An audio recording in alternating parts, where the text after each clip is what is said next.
Hola, ¿qué tal? Qué gusto que se conecta con nosotros en una sesión más de la Escuela de Desarrollo Cristiano de la Iglesia Bíblica Torrefuerte para continuar con nuestro curso, en este caso el libro de Génesis, el primer libro de la Biblia, donde estamos estudiando, como siempre lo decimos, no solamente el origen de los cielos y de la tierra, el origen del hombre, no solamente estamos hablando de el origen del pueblo de Dios, sino que estamos tratando de entender la soberanía de Dios. ¿Por qué? Porque Dios es autor de todo y todo le pertenece. Yo quiero que me acompañe ya en lo que sería esta 10ª sesión de nuestro curso. Ya estamos entrando en la recta final de nuestro curso y le pido que me acompañe por favor en una oración. Haremos una oración breve para dar comienzo a nuestro curso. Vamos a orar. Bendito Dios, te damos muchas gracias por cuanto eres bueno. Gracias por tu palabra, no dejamos de dar gracias por tu palabra, Señor. Guíanos a través de ella, a través de todas las historias que se narran en ella, Padre, pero sobre todo a través de todos los principios bíblicos, Padre, sobre los cuales tú deseas que caminemos. Te damos muchas gracias, guíanos, vamos de tu mano, mi Dios. En el nombre precioso de Cristo Jesús. Amén. Muy bien, pues como le decía, estamos básicamente en lo que sería la sesión 10. El autor titula el capítulo 10 como el regreso de Jacob. En este comentario bíblico de Ediciones Las Américas, así comenzó todo, de Arturo Collins, ¿no? Este capítulo 10 que empata con nuestra 10ª sesión, donde veremos, sí, la historia de un Jacob que ha salido de casa de su padre, de Isaac, ha salido huyendo. ¿Por qué? Porque ha engañado a Isaac, ha engañado a su hermano, eh, ha recibido la bendición del primogénito, eh, y ante el coraje y el odio de su hermano, bueno, pues Jacob decide, y también con ayuda de la mamá, eh, con ayuda de Rebeca, pues decide salir huyendo. Se dirige hacia lo que sería la tierra de los padres, de sus abuelos maternos, para ser más precisos, ¿no? Y ahí conocerá a Raquel, con quien, pues obviamente, él va a quedar enamorado.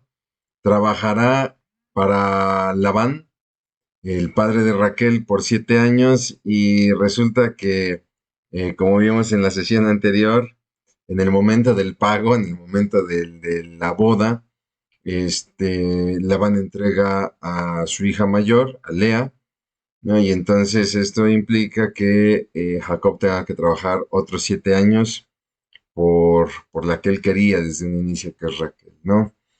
Y bueno, con todo esto veremos todo un entorno de problemas, un entorno de mentiras, un entorno de abusos, para lo cual vamos a ver cómo Jacob se ve, si me permite el término, empujado por Dios para volver a casa de su padre. Y es así que entonces arrancamos con la salida de Jacob, donde ya empieza a haber conflicto entre Jacob y Labán, pero sobre todo entre los hijos de Labán, los hermanos de Raquel. ¿Por qué? Porque Jacob prospera en todo, ¿no? Algo muy similar a lo que veíamos en sesiones anteriores con Isaac en tierra de los amalecitas, ¿no? Perdón, en tierra de Abimelech, de los filisteos, perdón.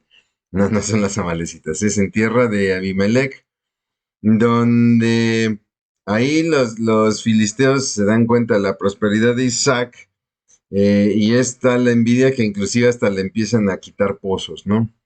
Hagan de cuenta que es algo muy parecido, ¿no? Es decir,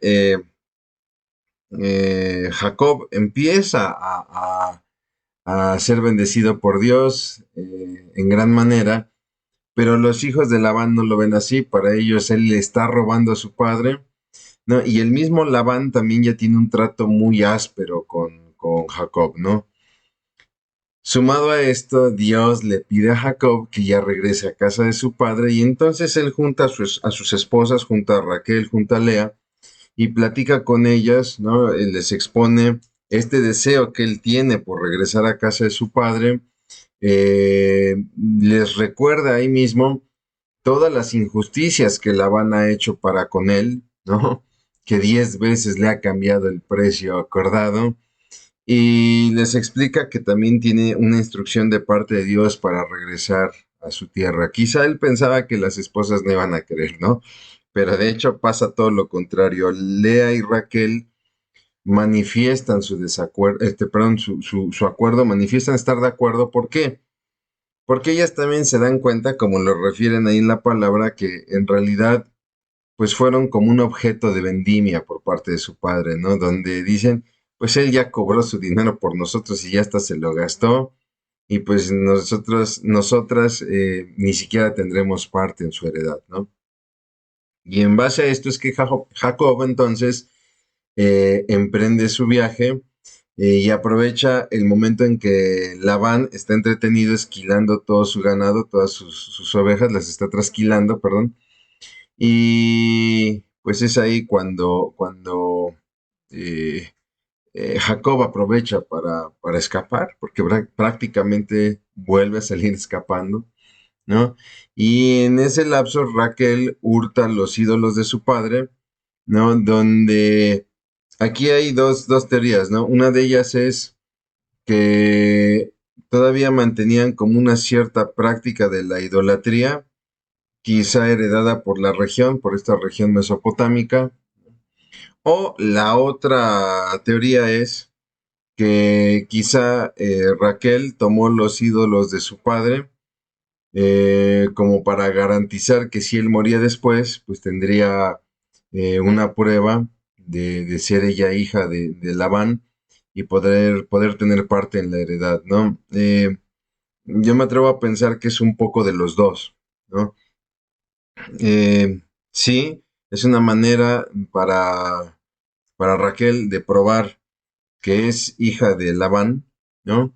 Pero sí creo que también, pues, manteniendo un poquito esta práctica, como lo vimos, por ejemplo, con Taré, el padre de Abraham, ¿no? Donde ellos aún mantienen esta práctica, porque recordemos que todos salieron de Ur de los Caldeos, ¿no? Bueno, pues es así entonces que Jacob cruza el Éufrates y entonces se dirige al monte de Galad. Obviamente, al tercer día, Labán es informado y entonces persigue a Jacob y lo va a alcanzar precisamente ahí en el monte de Galad.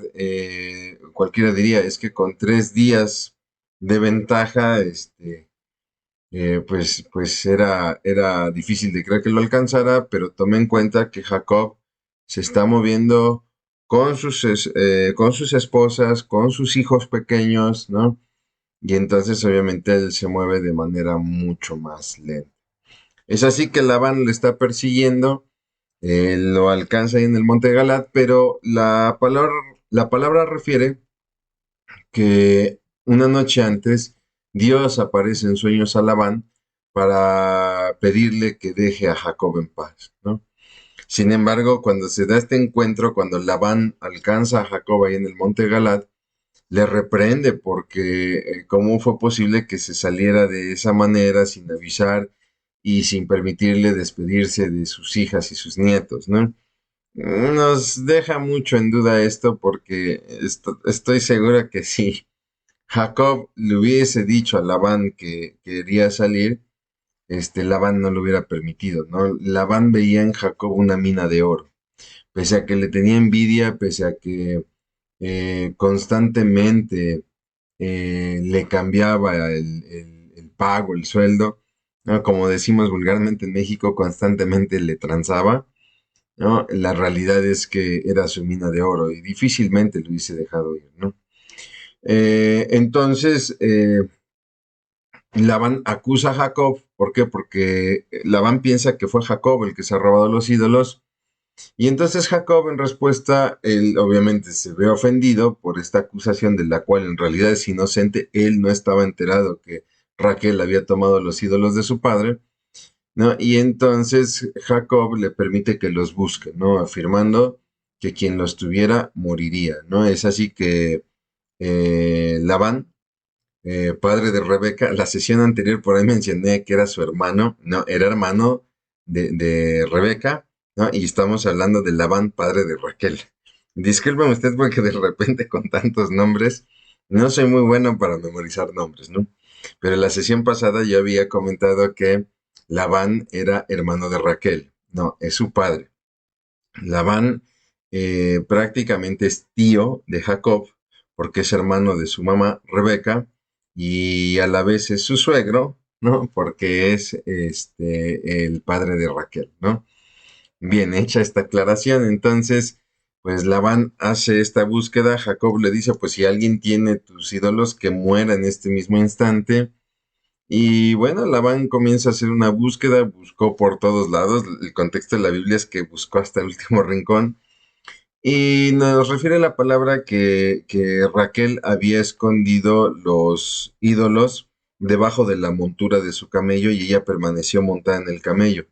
Y entonces cuando Labán le pide que baje para buscar entre las mantas del camello, ella le pide que lo disculpe, pero que en ese momento ella se encuentra en su periodo menstrual y era como considerado como inmundo el acercarse a una persona que está teniendo su periodo menstrual, ¿no? A una mujer que está teniendo su periodo menstrual. Y entonces, pues, no encuentra los ídolos.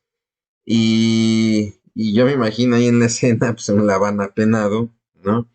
Y es una situación que Jacob va a aprovechar para reclamar el abuso recibido por parte de Labán durante 20 años, ¿no? Cuando nosotros vemos todo esto, ¿no? Es increíble ver qué triste es cuando las relaciones familiares cada vez se van permeando más, sobre todo porque la mentira fue una constante entre sus integrantes todo el tiempo, ¿no? Cuando hay engaño entre padres e hijos, cuando hay engaño entre esposos, cuando hay engaño inclusive entre suegros, suegros con yernos, ¿no? Suegros con nueras. La verdad es que pues las relaciones se van complicando cada vez más, ¿no? Entonces, pues imagínense, es vergonzoso que de repente uno tenga que salir. En México decimos como criada o por la puerta de atrás, ¿no? Es una expresión que se ocupa para decir que una persona sale sin avisar, sale de una muy mala manera, ¿no? Cuando nosotros vemos, por ejemplo, en Abraham y Lot, donde sus pastores peleaban, Abraham con pues toda esta propiedad que él tenía, ¿no? Y era un hombre de fe, habla con Lot y le dice, mira, no es bueno que haya pelea entre nosotros y más si somos parientes, ¿no? Y ahí mismo Abraham empieza a establecer un acuerdo, ¿no? Jacob no, Jacob lo hace de otra manera, él sale huyendo sin que se diera cuenta su suegro, etcétera, ¿no? Vea cómo todas estas situaciones se tienen que hacer o se van haciendo de una manera muy complicada, ¿no?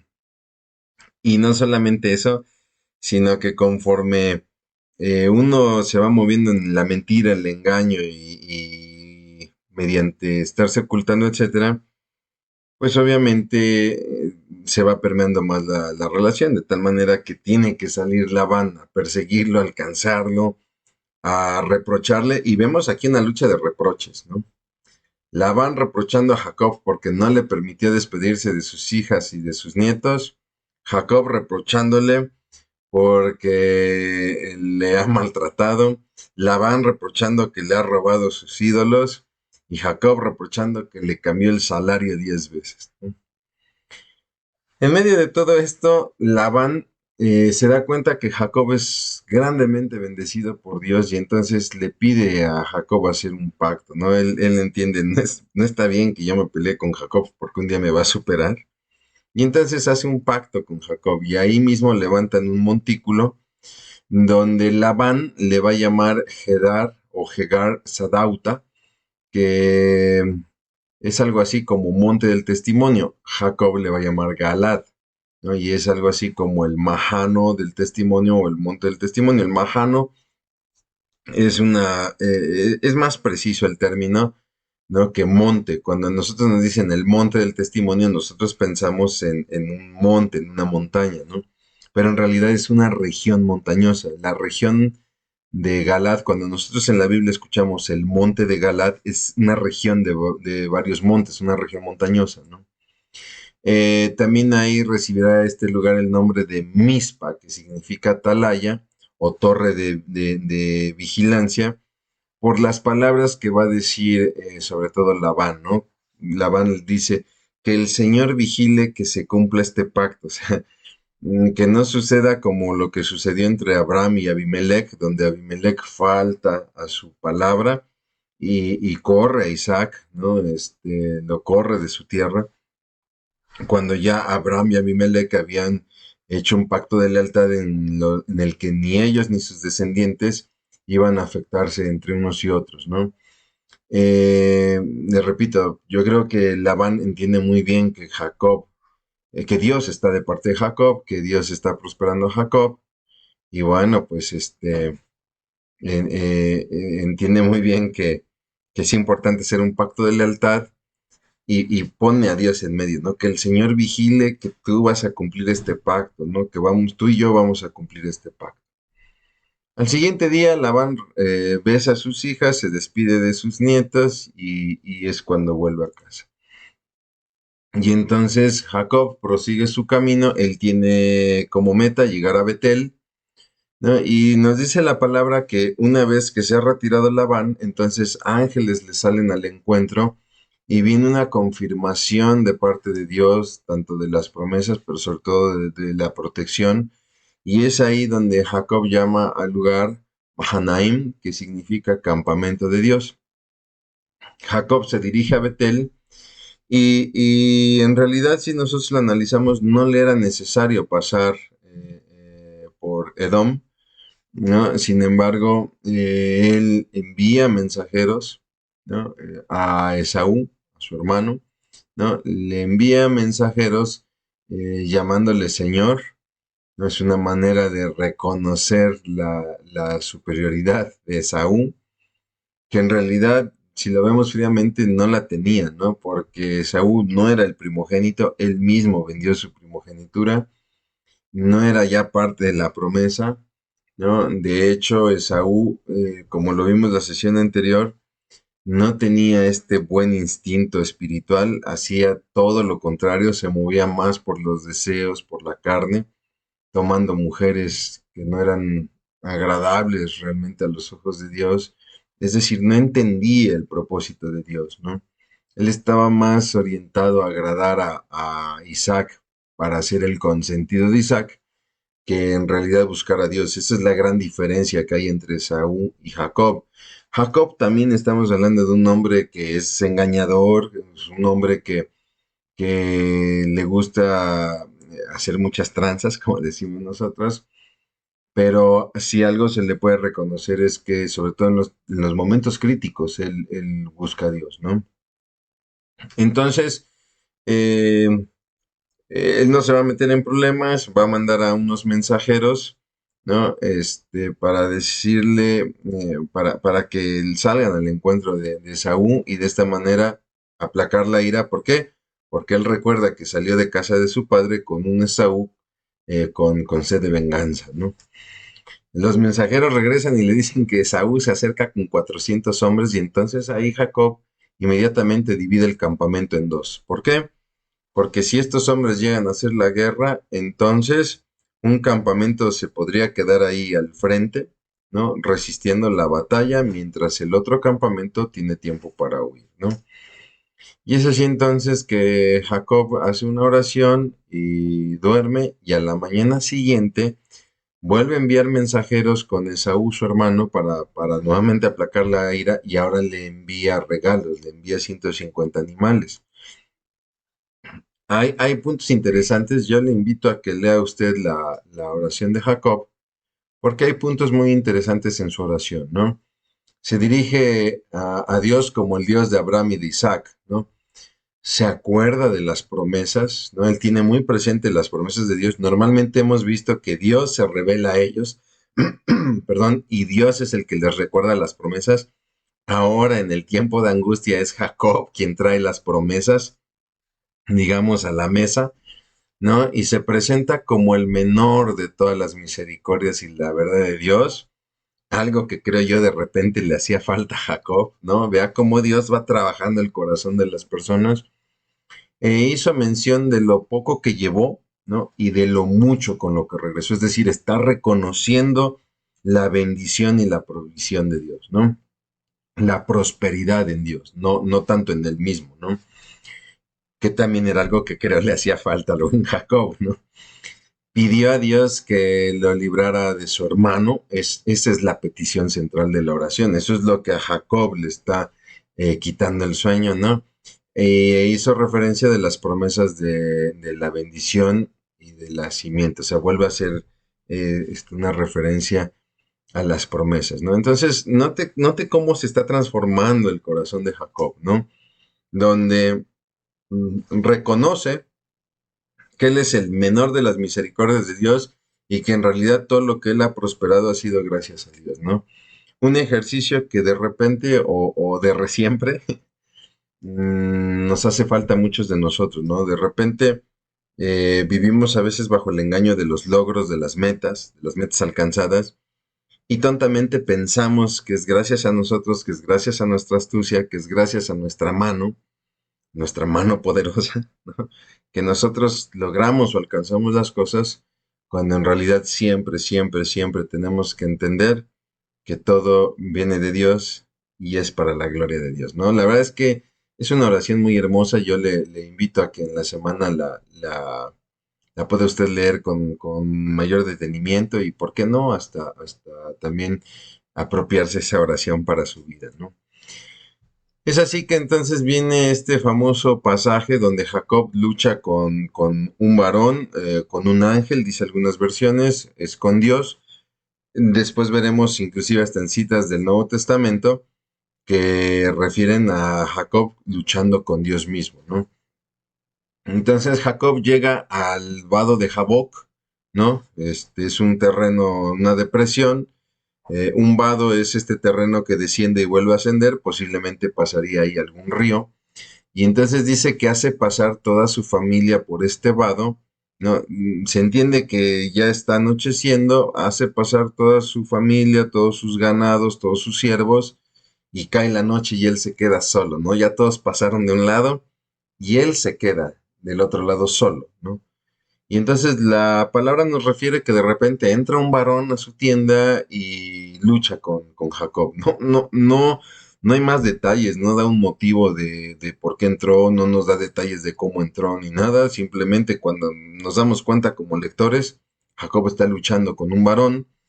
El varón no podía vencer a Jacob. Si nosotros vemos el contexto, ¿no? En realidad, este varón no puede vencer a Jacob. Vemos una gran resistencia de parte de Jacob. De hecho, si vemos en la palabra, nos está diciendo que Jacob está por vencerlo, ¿no? Y es entonces cuando este varón simplemente toca la cadera de Jacob, ¿no? Algunos hablan de que tocó el muslo, algunas versiones nos dicen que es el muslo, otras versiones dicen que es la cadera, y entonces viene una dislocación, ¿no? Por ahí eh, leía yo en un comentario que seguramente habría sido la cabeza del fémur, que es la que afecta precisamente lo que es el muslo y la cadera, que es una de las fracturas muy comunes en personas de la tercera edad, sobre todo cuando se caen, ¿no? Entonces, ¿por qué? ¿Por qué se daba este comentario? Porque a partir de ese momento, Jacob siempre tendrá el problema de estar cojeando, ¿no? Precisamente por esta dislocación. Están entonces forcejeando estos dos varones y el varón pide a Jacob que ya le deje libre, ¿no? Le repito, la Biblia da la idea de que Jacob realmente está prevaleciendo hasta que es tocado, se disloca la cadera o el muslo y aún así se aferra al varón y el varón le pide ya dejarle libre. Y Jacob le contesta, no te dejaré ir hasta que me bendigas, ¿no? Lo que nos hace pensar que ya Jacob sabía de quién se trataba, sabía que se trataba de Dios, ¿no? El varón pregunta por su nombre, le dice que es Jacob y entonces ahí le llama Israel, ¿no? Eh, perdón, de hecho, Jacob le pregunta el nombre al varón y él le dice, ¿por qué preguntas por mi nombre, no? le dice que le va a llamar Israel, que significa príncipe de Dios, y le da una razón de ese nombre, ¿no? Porque has luchado con Dios y los hombres y has vencido, ¿no? Es decir, ahí el varón se está presentando como Dios. Has luchado conmigo, con Dios y con los hombres, ¿no? Y has vencido. Entonces Jacob llamó a aquel lugar Peniel, que significa rostro de Dios. ¿Por qué? Porque él agradece y se goza de que ha visto a Dios cara a cara y no murió. Se sabía en esos tiempos que cualquiera que viese a Dios cara a cara moriría, ¿no? Y eso es una realidad hasta nuestros días, ¿no? Hoy en nuestros días nadie podría ver la cara de Dios, nadie puede ver la cara de Dios. ¿Por qué? Porque muere. Esa es la gran obra de Cristo Jesús. Gracias a Cristo Jesús, nosotros seremos resucitados, seremos glorificados con Él, ¿no? Toda la gloria es para Él, pero nosotros recibiremos también una glorificación de tal manera que tú y yo podremos estar delante de Dios y no morir, ¿no? Eh, es así que entonces Jacob, una vez que pasa esta situación con el ángel, con el varón o con Dios mismo, continúa su viaje y ve que efectivamente Esaú viene con 400 hombres y entonces él se adelanta al campamento, se adelanta al encuentro con Esaú y se inclina o se reclina o se recuesta 7 veces haciendo 7 reverencias que eran muy comunes para reconocer a los reyes, ¿no? O sea, Jacob está reconociendo que Esaú es un señor y es un rey, ¿no? Sin embargo, Esaú le recibe efusivamente, no se halla en él, la palabra no nos muestra ningún rasgo de rencor, lo toma, lo abraza, lo besa, ¿no? Y sin embargo, las mujeres y los niños, los hijos de Jacob, también se inclinan ante Esaú como un rey, ¿no? Y entonces, es muy lindo el pasaje, si lo pueden leer, que dice, ¿qué son todos estos regalos que me has mandado? Y son estos tus hijos, ¿no? Y Jacob insiste que Saúl reciba los presentes porque él dice, ¿qué son todos estos regalos? No es necesario que me des nada. Jacob dice, por favor, recíbelos, ¿no? Es una muestra de tu siervo. Siempre Jacob se está refiriendo a él como un siervo, casi casi un esclavo, ¿no? Entonces Esaú le ofrece escoltar a Jacob a casa. ¿Por qué? Porque el camino es peligroso, ¿no? Hay pueblos muy perversos, ¿no? Entonces Esaú lo sabía muy bien. Quizá Jacob no pensó que fuera, o quizá pensó que era exagerada la postura de Esaú.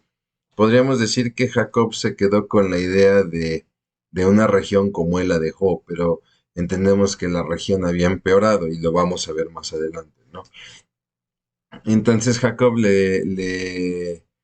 aunque Esaú ofrece escoltar a todo el campamento de Jacob a casa, Jacob le dice, ¿sabes qué?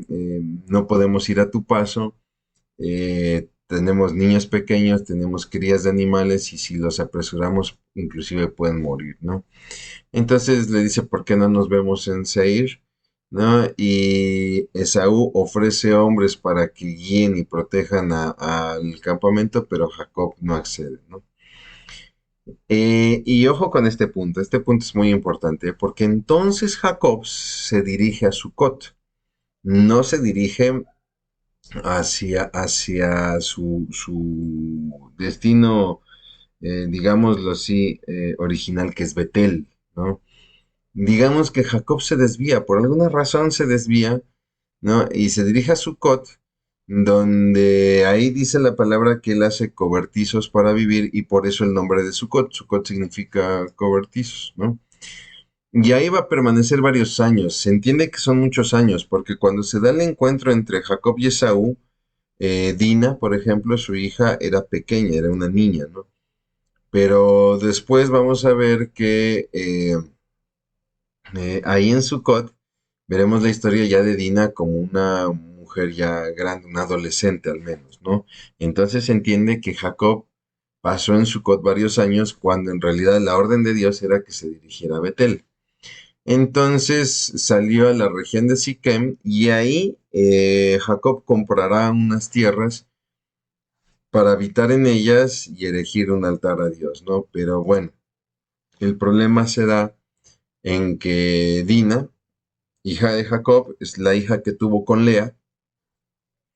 Es gracioso porque cuando nosotros vemos las descendencias de los personajes bíblicos, siempre hay referencia a los varones. Pero cuando leemos la descendencia de Jacob, los hijos de Jacob, se menciona a Dina, ¿no? Y la pregunta es, ¿por qué existe la mención de una mujer, ¿no? Ah, bueno, por esta historia que nos narra el capítulo 34. Estamos entrando al capítulo 34 de Génesis, donde Dina decide salir a conocer a las hijas del país de Siquem, ¿no? Y entonces es vista por Siquem, el príncipe Siquem, hijo del rey Amor, o Hamor, ¿no? ¿Y qué va a suceder ahí? Que Siquem va a violar a Dina, ¿no? Pero se enamora de Dina y entonces le pide a su padre conseguirla para esposa, ¿no? Aquí hay muchas cosas, muchas cosas que mencionar, ¿no? Número uno, he escuchado mucho este pasaje con predicadores que hablan acerca de la importancia de no participar en el mundo, porque así como Dina fue a conocer a las hijas del país y no tenía por qué salir a ver a las hijas del país, por esa falta Dina fue violada. Con todo respeto, mi hermano, mi hermana, con todo respeto, a mí se me hace de muy mal gusto una predicación de ese estilo, ¿no? Y lo voy a plantear de esta manera, ¿no? Es como si, imagínense que yo soy un juez del Ministerio Público, ¿no? Y llega una mujer golpeada para levantar un acta porque la acaban de violar, ¿no? Imagínense que son, no sé, las 11 de la noche. Y yo estoy ahí en el Ministerio Público y entra esta mujer que ha sido golpeada, que ha sido violada. Y me dice, señor juez, por favor, vengo a levantar un acta. Ella está llorando, ¿no? Vengo a levantar un acta porque, pues, me acaban de violar. Y entonces, imagínense que yo le dijera, ¿y qué anda haciendo usted a estas horas?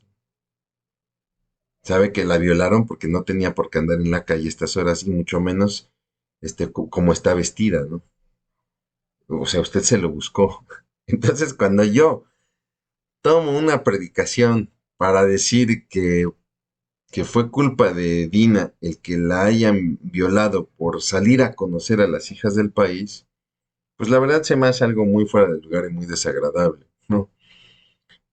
Si tratamos de buscar algún culpable, ¿no? Pues tendríamos que irnos hacia atrás, tendríamos que preguntarle a Jacob por qué no se dirigió a Betel como Dios se lo pidió desde que salió de casa de Labán, ¿no? ¿Por qué? Porque Dios sabía que Betel era el lugar indicado para Jacob y para sus hijos, ¿no? Y él decide moverse a una región que es una región extremadamente, pues, violenta, ¿no? A tal grado que un príncipe se da el gusto de violar a una chica y por capricho la quiere por esposa, ¿no? Y si usted lee el contexto del pasaje, le exige a su papá que le consiga a esta chica por esposa, ¿no? O sea, es este típico junior, este típico niño que está acostumbrado a que papito le consiga todo, ¿no? Y nuevamente, cuando algo se sale de su lugar, cuando algo sale mal, acarrea malas cosas. Los hijos de Jacob se enfurecen, sobre todo hablemos de dos, estaríamos hablando de Simeón y de Leví, donde ellos se presentan ante Hamor y ante Siquem y se presentan para hacer un pacto de lealtad, un pacto falso de lealtad, donde dicen, pues emparentemos entre nosotros, ¿no? ¿Qué les parece si también todos ustedes se circuncidan para que podamos emparentar, ¿no? Eh, Tanto Hamor como Siquem caen en la trampa y entonces Hamor, rey de Siquem, que es la región también, la región llamada como su hijo, ¿no? En realidad no sabemos si Siquem es llamada así en honor de este príncipe Siquem, ¿no? O si ya este nombre había sido dado por un antepasado llamado también Siquem, que creo que es lo más lógico, ¿no? Pero la realidad es que Ellos creen en este pacto de lealtad y entonces el rey Hamor pide a todos los varones en Sicam que se circunciden, ¿no? Y es así que en la circuncisión, que recuerda ustedes del miembro masculino, cortar una parte del miembro masculino, que en los niños pequeños se pedía en el pacto abrámico a partir de los 8 meses, ¿no? No causa tanto dolor, como será, perdón, de los 8 días, no causará tanto dolor como ocurrirá en personas, en adultos, ¿no? Y entonces todos los varones de la ciudad se circuncidan, ¿no? Es decir, cortan el prepucio y entonces al tercer día que están todos con la mayor inflamación y el mayor dolor, discúlpeme usted por ser tan explícito, pero es tratar de ilustrar el cuadro, ¿no? Es entonces cuando, sobre todo estos dos, Simeón y Leví, atacan a todos los hombres, hombres que están indefensos porque están dobladísimos del dolor. Y como lo dice la palabra, los matan a todos a filo de espada. Toman a su hermana, la llevan a casa, saquean la ciudad, ¿no? Y todo lo llevan como botín de guerra, todo lo llevan a su padre, ¿no? Jacob se molesta y nota usted también la desafortunada respuesta de Jacob, el tan desafortunado argumento de Jacob, ¿no? Ustedes me han hecho despreciable delante de esta gente. Me han arruinado porque ahora ya no hallaré gracia delante de los habitantes de esta región, ¿no? O sea, no le importó o le importó más el congraciarse con la gente que con lo que le habían hecho a su hija, ¿no? Y entonces creo que es lógico, no es justificable, pero es lógica la respuesta de sus hijos, ¿no? Íbamos a permitir que este fulano tratara a nuestra hermana como una prostituta. No, discúlpeme usted por este parafraseo, pero si usted ve el pasaje, está ocurriendo en ese sentido, ¿no? Y ojo, no estoy culpando de la violación de Dina a Jacob, ¿no? Le decía yo, se me hace injusto decir que es culpa de Dina porque salió a conocer a las hijas del país, ¿no? Es como si usted viaja al extranjero y pues, un día quiere salir a conocer la plaza del lugar y hacer amigos, etcétera, y le asaltan o le violan, pues no es su culpa, ¿no? Lamentable que haya pasado, pero no es su culpa. Yo decía, en todo caso, tendríamos que preguntarnos por qué Jacob no se dirigió a Betel, ¿no? Sin embargo, el culpable de que Dina haya sido violada, pues es Siquem, ¿no? Entonces, no se trata de que haya la culpa sea de Dina o de Jacob, pero sí, esta situación deja ver el corazón de Jacob, que le importa más el congraciarse con los hombres de la región, eh, y también deja ver el corazón de unos hermanos que están sedientos de venganza, ¿no? Y como siempre lo hemos dicho, ¿no? No todo lo que se narra en la Biblia significa que Dios lo aprueba, ¿no? A veces este tipo de historias donde nos cuenta de un Jacob engañador, de un Jacob estafador, ¿no? Como lo hemos venido contando en este libro con estas hijas de Lot que se acuestan con su padre y cometen incesto, como Abraham y también lo hará Isaac, que se presentan a otras ciudades mintiendo acerca de sus esposas, presentándolas como sus hermanas, ¿no? Y esta historia que nos ocupa en este momento, ¿no? Que está la violación de Dina y que los hermanos toman venganza, son situaciones que no van a ser agradables para Dios. Dios nunca, nunca va a mostrar agrado por la crueldad de Simeón y de Leví, ¿no? Entonces eso es algo que tenemos que tener presente, como dice Pablo ahí en Romanos, ¿no? Las cosas que antes fueron escritas para nuestra enseñanza fueron escritas, ¿no? Es así que entonces, ahora sí, Jacob se dirige a Betel, ¿no? Que esa era la voluntad de Dios. Jacob se dirige a Betel y ahí, eh, obviamente, Dios es el que le vuelve a ordenar a Jacob que vaya a Betel. Y una vez que llega a Betel, ahí edifica altar, ¿no? Jacob ordena a todos los miembros de la familia, sus siervos, etcétera, a deshacerse de ídolos. Estaríamos hablando con una especie de reavivamiento, ¿no? Lo que nosotros hoy llamamos reavivamiento, donde les pide que se deshagan de todo ídolo, que se purifiquen y que inclusive hasta se deshagan de sus ropas o limpien sus ropas o se pongan ropas nuevas, ¿no?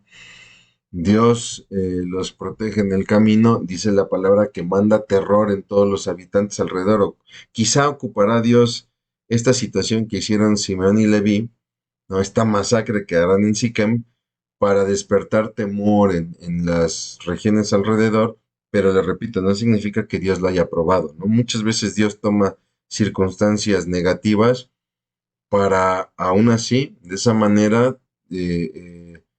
hacerlas positivas, ¿no? Pero eso no significa que con eso Dios aprueba consciente, ¿no? Es entonces que Jacob llega a Betel, edifica ahí un altar que llamará el Betel. Recuerda usted que él significa Dios, ¿no? Que a veces lo encontramos como prefijo, en este caso el Betel, el Dios de Betel, o a veces como sufijo, como el caso del nombre Ismael, ¿no? Y es ahí en Betel donde muere Débora, quien era la encargada de cuidar a Rebeca, ¿no? Y fue enterrada ahí en Aon Bakut, que es conocido como el roble del llanto. Y en Betel, nuevamente, Dios se revela a Jacob y le llama a Israel. Y ahí Dios se revela a Jacob como se habrá revelado a su abuelo Abraham como el Shaddai, el Dios Todopoderoso. Y es ahí donde Dios, ahora sí has llegado a donde te mandé, bueno, te ordeno que fructifiques y habites este lugar, ¿no? ¿Por qué? Porque Betel era el punto donde Dios había aparecido a Abraham y a Isaac y les había dicho, en esta tierra yo te voy a dar descendencia y esta tierra la daré a tus descendientes, ¿no? El problema de Jacob es que él había quedado un tiempo estancado ahí en Siquem, ¿no? Jacob, ahí en Betel, edifica una columna y sobre ella dice la palabra que derrama vino y unge con aceite la piedra y llama a aquel lugar Betel, que es casa de Dios. Israel, ya la Biblia a partir de aquí ya le empieza a llamar Israel, ya no Jacob. Israel se traslada a Efrata y ahí Raquel dará luz a su segundo hijo, a Benjamín, ¿no? Y va a morir en el parto. El parto se va a complicar y entonces Raquel muere en el parto, es enterrada en el camino que va hacia Efrata, para ser más precisos en la ciudad de Belén, ¿no?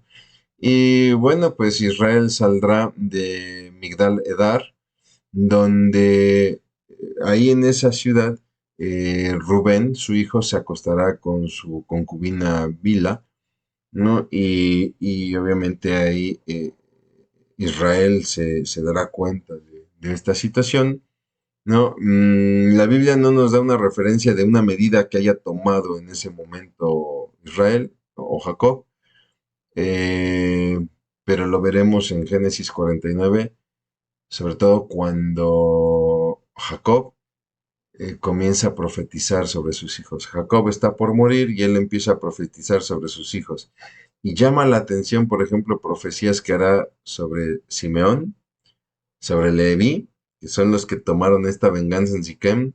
Después veremos una historia más adelante con Judá y sobre el mismo Rubén por haber tomado a su esposa, ¿no?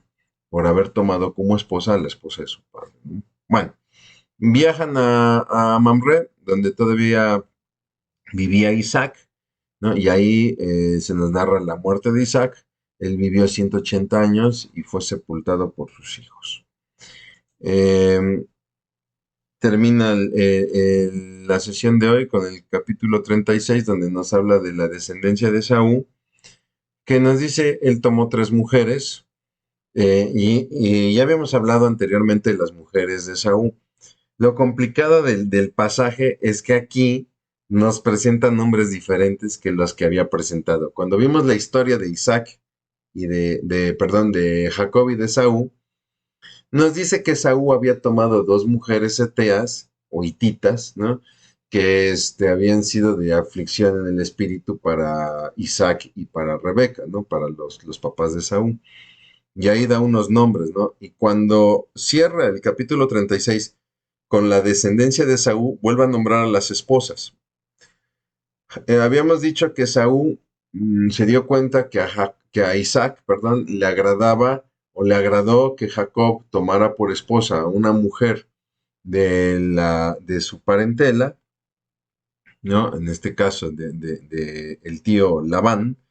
Y entonces Esaú trata de hacer algo similar, pero él se va con una de las hijas de Ismael, ¿no? Que Ismael es hijo de Agar, esclava de Sara, y no es la línea de la promesa, lo que le decía hace un momento y comentábamos en la sesión anterior, esta falta de olfato espiritual, ¿no? Y bueno, aquí tenemos otros nombres, entonces le comparto los dos nombres, estaremos hablando de esposas de Saúl, Ada, que también era llamada Basemat, note usted la T al final sin H, hija de Elón, el Eteo, Judith, llamada también Aholibama, hija de Beri, eh, este hijo de Ana, ¿no? Eteo, aunque ya en este capítulo 36 refiere que es Ebeo, ¿no? Eteos y Eveos eran prácticamente la misma región, por eso es que en capítulos anteriores había dicho que eran esposas hititas, ¿no? De los Eteos. Después se menciona a la hija de Ismael como Basemat con TH, ¿no? En el pasaje lo refiere como Mahalet, ¿no? Es la hija de Ismael. Y bueno, con estas tres esposas, Esaú tendrá 5 hijos, de los cuales vendrán varios descendientes y entre ellos contaremos al famoso Amalek, que se volverá un terrible enemigo de Israel, los famosos amalecitas, que no dejarán pasar a Israel, este Israel que saldrá de Egipto, y es esta famosa historia donde Moisés está deteniendo la vara en alto y dice que mientras él permanecía con la vara en alto, Israel ganaba la batalla, pero si bajaba la vara por cansancio, entonces los amalecitas eran los que prevalecían en la guerra, ¿no? Y veremos también que es este famoso Amalek al cual se le ordena a Saúl destruirlos, y es una de las grandes desobediencias que tendrá Saúl, porque toma botín, perdona la vida del rey, etcétera, y es lo que prácticamente a Saúl le cuesta su reinado. No tratamos como de hilar todas las historias bíblicas. Si usted está comenzando a hacer su lectura bíblica, si usted está empezando a realizar su lectura bíblica, bueno, le pido que tenga paciencia. Usted va a ver cómo todas estas historias se van conectando, estas narrativas, para formar una metanarrativa que es el plan de Dios a través de Cristo Jesús, ¿no? Bueno, pues entonces Esaú toma a su familia y sus posesiones y se va a apartar. Tiempo después se va a apartar Esaú a la zona montañosa de Seir. ¿Por qué? Porque se va a alejar de su hermano, de Jacob. ¿Por qué? Porque ya era tanto lo que había prosperado Jacob que ya Esaú considera que la tierra no era suficiente para ambos.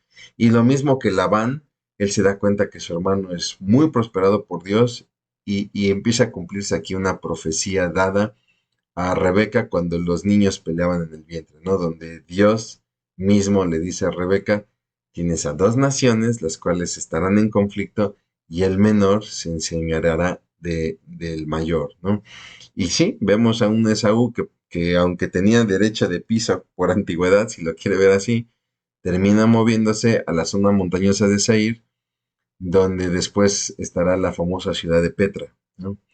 Esaú se va a volver Edom, la región de Edom para los tiempos de Cristo será conocido como la Idumea, y ellos serán después futuros rivales de Israel, sobre todo cuando Israel se divide el reino y sean llevados en el cautiverio, ¿no? Edom será un terrible enemigo. Y bueno, mi hermano, para terminar, algunas preguntas para reflexionar, ¿no?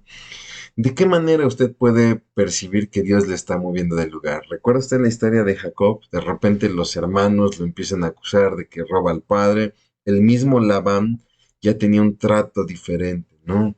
Hay un viejo dicho que dice que el muerto y el arrimado los 3 días apestan, ¿no? Y de repente muchas veces nosotros percibimos un trato diferente de personas o de situaciones donde a veces pareciera que Dios está diciendo, es necesario que te muevas del lugar, ¿no? ¿Usted lo ha notado? ¿Cómo lo ha logrado percibir? ¿No? Si no lo ha logrado percibir, bueno, sería importante que ore para que Dios le muestre ante estas situaciones, ¿no? En sus relaciones, ¿cómo busca restaurar una relación fracturada con otros? ¿No? Cuando de repente ha tenido problemas con otros, ¿cómo trata de restaurar esas relaciones? Es difícil cuando la otra persona le ha hecho daño, pero créame que es más difícil cuando usted es el que ha hecho daño, ¿no? Y si vemos, hubo relaciones en las cuales sí, Jacob fue víctima de los otros, como el caso de Labán, ¿no? Sin embargo, en la relación Jacob-Esaú, Jacob fue quien fracturó la relación, ¿no? Y sin embargo, vemos que en los dos, pues hay una restauración. ¿Usted ha tenido alguna pelea con Dios? ¿Se ha peleado con Dios? Si es así, ¿cuál ha sido el resultado? Muchas veces le comento a los hermanos, ¿no? A veces es necesario pelearse con Dios. Es mejor pelearse con Dios que desobedecerlo. Muchas veces Dios nos pide cosas que no entendemos y a veces es mejor enfrentarlo y decir, Señor, es que esto que me pides siento que no puedo y no lo entiendo y no entiendo por qué lo haces y como les digo, ¿no? Te peleas con Dios, pero es mucho mejor eso a hacernos de oídos sordos, ¿no? ¿Alguna vez ha estado más preocupado por su posición ante los demás que por la integridad de su familia? ¿Alguna vez a usted le ha preocupado más lo que digan sus vecinos, lo que diga su jefe en el trabajo, sus compañeros de trabajo, que el corazón de su pareja o de sus hijos? Porque creo yo que este es un error que cometemos, es un error muy latente, ¿no? Del cual no escapamos ni por tener años en el cristianismo. ¿Alguna vez usted ha sufrido por separarse de los planes de Dios? ¿Qué ha hecho usted al respecto? ¿Alguna vez Dios lo mandó a Betel y por ahí usted se quiso escapar a Siquem y eso le costó caro? Sí, sí, ¿qué ha hecho para tratar de reparar esa parte? ¿No? Mi hermano, mi hermana, agradezco muchísimo, en verdad agradezco mucho el que se haya conectado con nosotros en esta 10ª sesión. Le pido por favor que siga usted leyendo, que siga haciendo su lectura de Génesis, ¿no? Y nos vemos próximamente para lo que sería nuestra sesión número 11. Haré una breve oración y daremos por concluida esta sesión. Bendito Dios, te damos muchas gracias por tu palabra.